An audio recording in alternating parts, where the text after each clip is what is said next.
The instant you start talking, you expose your weak points. You think you're expressing yourself. You think you're creating understanding. From a strategic perspective, you're doing something far more dangerous. You're revealing the internal layout of your mind, your sensitivities, your wants, your fears, the exact places pressure will make you fold. Niccolò Machiavelli understood a truth modern culture refuses to teach.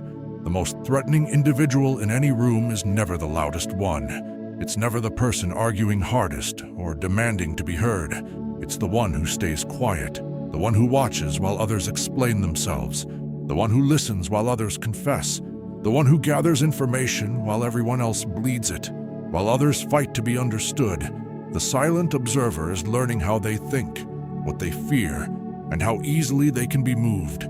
If you've ever felt like people twist your own words against you, if you've ever walked away from conversations feeling drained, exposed, or weaker than before, it's because you never learned how to control silence. That changes now. We live in an age that panics at quiet. Look around. Every moment must be filled. Music in the background, conversations with no substance, endless scrolling, constant commentary. Silence feels intolerable to most people. But ask yourself why. Because silence forces confrontation. When the noise stops, there's nowhere to run. You're left alone with your thoughts, your doubts, your unresolved fears. For most people, that internal voice is unbearable. So they speak, they ramble, they overshare.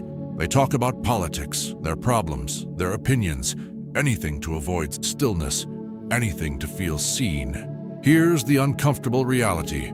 The more you speak, the less weight your words carry. And the more you explain yourself, the less authority you project.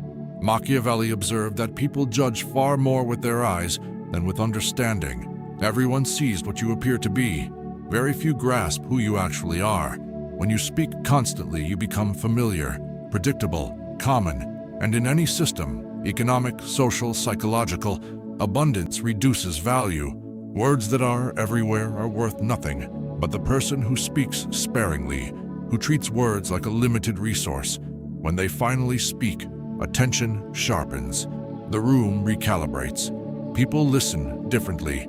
Scarcity creates gravity. You were taught that charisma means being entertaining, that power comes from being clever, quick, and socially smooth. That lie benefits everyone except you. Real authority comes from mystery, and mystery dies the moment you narrate your entire inner world. Think about the last argument you had. You probably felt an overwhelming urge to clarify, to defend yourself, to explain your intentions so they would finally understand. You poured logic into it, emotion, context. What happened? Did they suddenly see reason? Did they apologize? No, they used your explanation as leverage.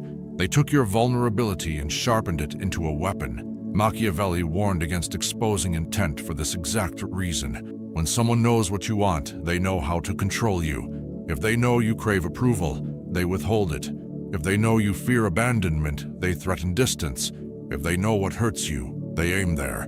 Your mouth is the breach in your fortress, and until you learn to seal it, you will always be exposed. Let's go deeper. There is something that happens when you refuse to fill space with words. Psychologists call it a vacuum effect. Humans are wired for feedback. Conversation is a rhythm. One speaks, the other responds. Smile returned by smile.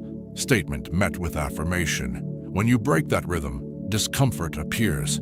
If you look at someone calmly and say nothing, their nervous system panics. Their mind starts racing. Did I say too much? Did I offend them? Are they judging me? Do they know something I don't? This is where power shifts. To escape that anxiety, people begin talking, and nervous speech is honest speech. They reveal motives. They soften positions. They explain themselves without being asked. They negotiate against themselves. Machiavelli advised rulers to let others reveal their position first. Silence forces the other person to define the reality of the interaction, while you simply observe. Imagine a negotiation. You ask for something, more pay, more authority, more time. The answer comes back vague or dismissive. Most people rush to fill the gap. I understand, but I just wanted to explain. I don't mean to cause trouble. Stop. Say nothing. Hold eye contact. Count slowly. Let the silence press down. In that moment, pressure transfers.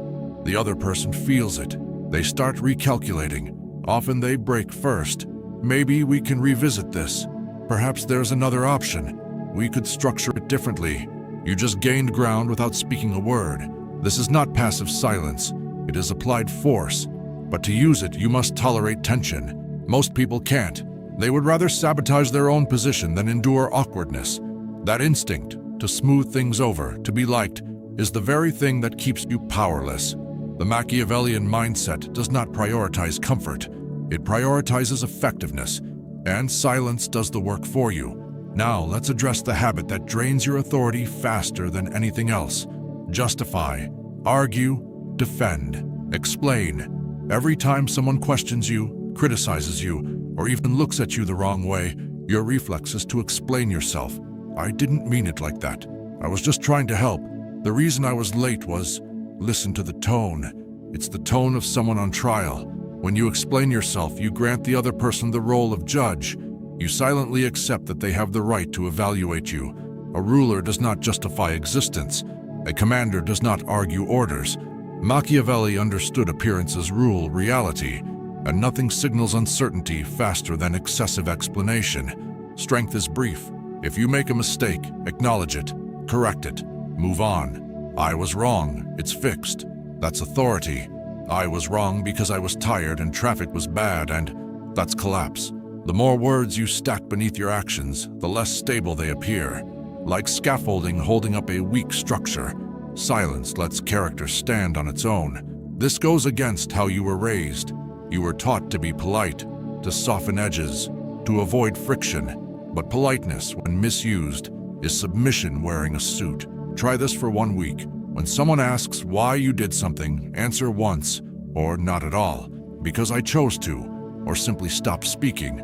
Watch what happens. Confusion first, then recalibration, then respect. Because you just demonstrated something rare. You are not seeking permission to exist. Sovereignty requires the ability to be misunderstood. Can you let someone believe you're wrong without correcting them? Can you let them think you're cold without defending yourself? If you can, your self-worth is no longer hostage to opinion, and that makes you dangerous.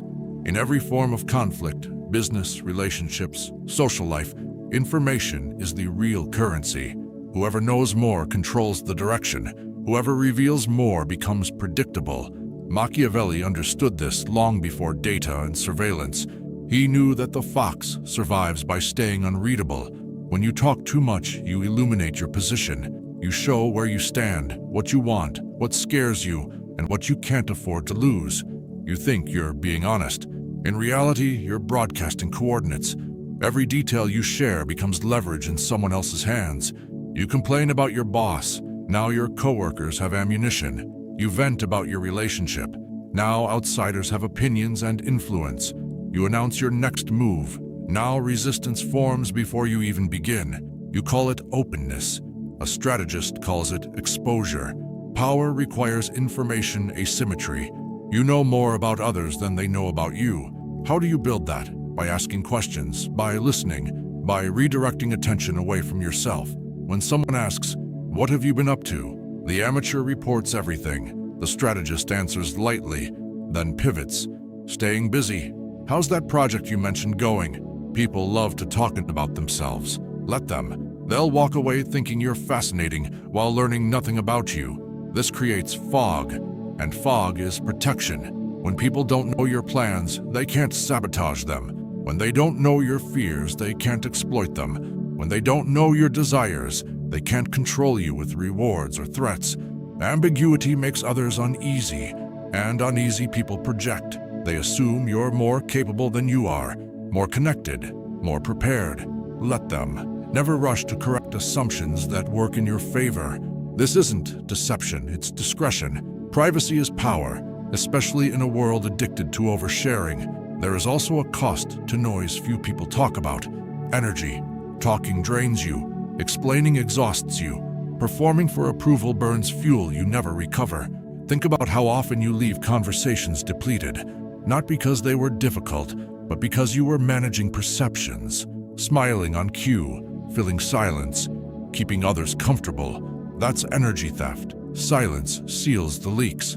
When you stop explaining yourself, you stop hemorrhaging attention. That energy returns inward, into thinking, planning, executing. The quietest people aren't shy. They're efficient. They don't waste words. Every sentence has intent. Silence is not emptiness, it's compression. It condenses power, and silence creates distance, and distance creates clarity. You cannot see patterns while reacting. You cannot strategize while defending. You cannot lead while performing. When you step back, when you observe instead of respond, the game reveals itself. You start noticing who postures, who lies, who seeks validation, who panics when ignored. You stop being the ball in the game and become the one designing the field. Modern culture worships visibility. If you're quiet, you're labeled boring. Let them think that. While others chase applause, you build leverage. While they trade privacy for attention, you trade attention for freedom. Applause is cheap, focus is expensive, and freedom costs silence. Now let's talk about fear. Machiavelli asked whether it is better to be loved or feared. His conclusion was not about cruelty, it was about unpredictability. Fear doesn't come from loudness. It comes from not knowing. If people know exactly how you'll react, they own you. Insult equals anger. Praise equals compliance. Threat equals retreat. That's a machine. Silence breaks the mechanism. When someone expects a reaction and gets none, their mind stalls. The loop fails. They can't orient. They don't know whether to advance or retreat. That uncertainty is destabilizing. Silence inserts a gap between stimulus and response. In that gap, you choose. Most people are slaves to impulse. The strategist lives in the pause. That pause lets you decide. Does anger serve me? Does explanation help me? Does engagement benefit me? If not, you withhold. Manipulators fear this. They rely on predictable buttons. When the button stops working, they lose control. You become unplayable, a ghost. You cannot fight a ghost. You cannot trap it. You can only fear where it might strike. Silence gives you that mobility. It lets you be calm one moment and decisive the next. Passive today, unyielding tomorrow, fox and lion by choice. This is how you apply it. Protocol 1. The pause. Before responding to anything emotional, wait 3 seconds. Always. It kills reflex and restores authority. Protocol 2. The neutral gaze. No glare, no smile, just presence. Let others collapse into the silence. Protocol 3. The information fast. Stop narrating your life. No updates, no oversharing. Go dark for 30 days. Watch how much of your speech was anxiety management, not communication. On the other side of that discomfort is calm and control. You'll start seeing the world clearly. People following scripts they didn't write, games they don't know they're playing. And for the first time, you won't be reacting. You'll be deciding. Silence is the shield, but later, it becomes the blade. First, learn to hold it. If you're ready to stop being betrayed by your own words, stay. We don't build loud minds here. We build dangerous ones. See you in the quiet.